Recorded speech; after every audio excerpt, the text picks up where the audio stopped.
All right, YouTube, we got our final pick video of the week. We have a teaser in this one.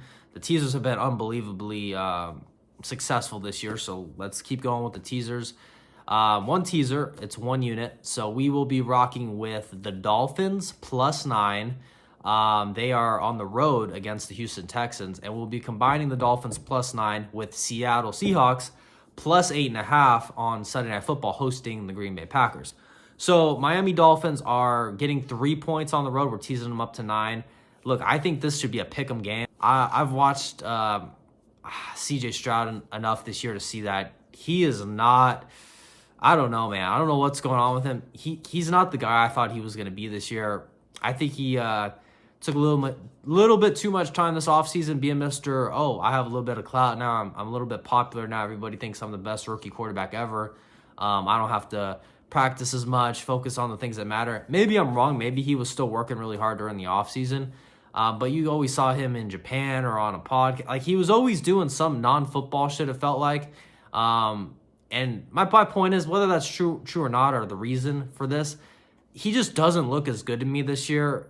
I'm not saying he looks bad, but to me, he just looks closer to average, maybe slightly above average, but he looks far from elite to me. He looks far from elite. Whereas Tua, in my opinion, is much closer to being elite than CJ Stroud.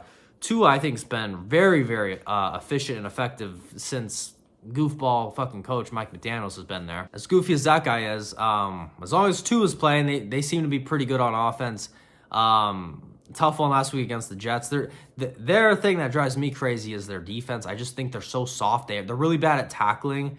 That's the kind of liability with this team, but I still think their offense is good enough where it makes up for their inconsistent play on defense.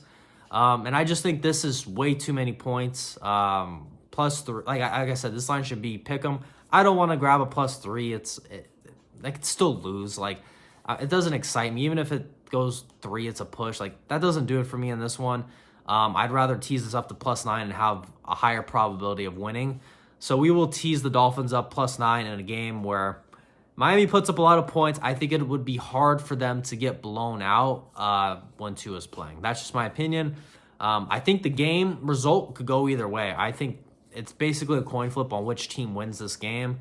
But we will play it safe, tease the high-powered Dolphins offense up against the kind of mediocre CJ Stroud at the moment. And grab the +9 with Miami. And now we will be teasing them with the Seattle Seahawks +8.5 on Sunday Night Football hosting the Green Bay Packers.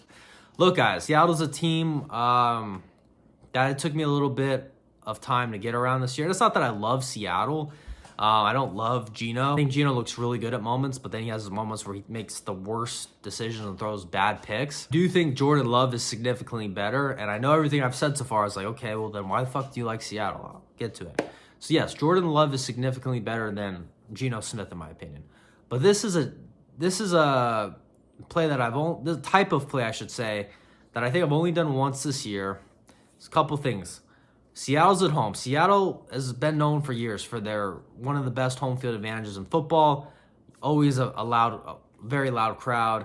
And it's on Sunday Night Football, so the energy in there should be crazy. I do like the home field advantage for Seattle. So that takes a lot. That makes up a lot for the quarterback differential.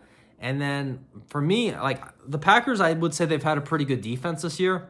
But Seattle, I would say, is even better. Like Seattle's defense, we forget, guys, their head coach ran the best defensive football last year at Baltimore, arguably made them the best team, arguably got Lamar Jackson an MVP last year because the defense was so good and their record was so good that we kind of just gave it to Lamar. So I'm sure that will piss a couple people off, but it's kind of the truth. Like their defense was so good last year, Baltimore. Now that you look at Baltimore without them, they're pretty bad on defense.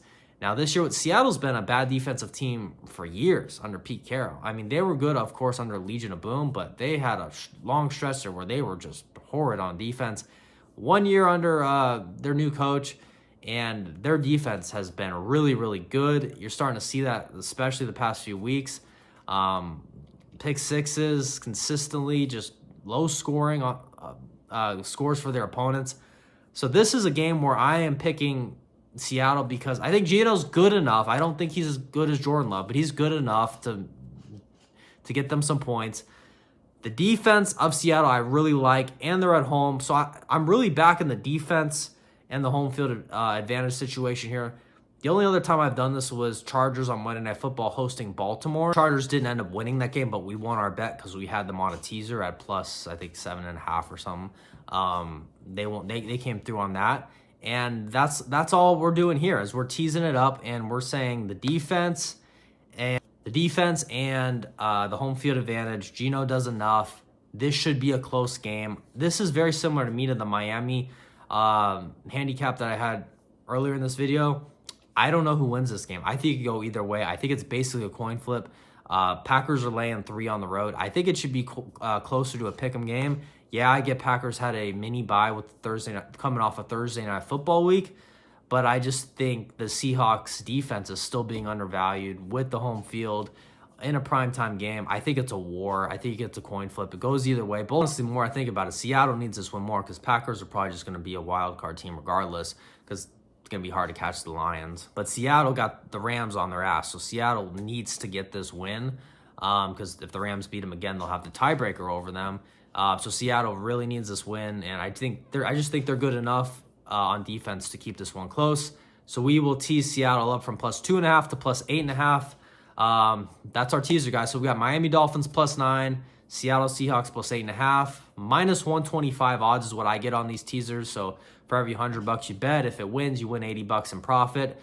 And yeah, so that's a 1-unit teaser. It's a 1-unit play. Units 1% of your bankroll. As always, guys, you never have to bet my plays. Let's have another great weekend. Hopefully we can keep that momentum going from the 6-0 weekend that we're coming off of, and let's keep this thing rolling, boys. Season's almost over. It's kind of sad already because it's so fucking boring when there's no football going on. So let's enjoy the last little bit we get here, and hopefully we have another great weekend. Good luck to anybody that's tailing. And yeah, guys, leave me a like, leave me a comment, follow me on Twitter, give me something. It's so hard with this YouTube algorithm. I do most of my stuff on Twitter because you could actually get some reach there, but man, YouTube's tough. So if you somehow made it to the end, guys, subscribe, like, comment, go to my Twitter. That's where I'm at more consistently. And that's it, boys. Appreciate you watching, and we will see you next week. Peace.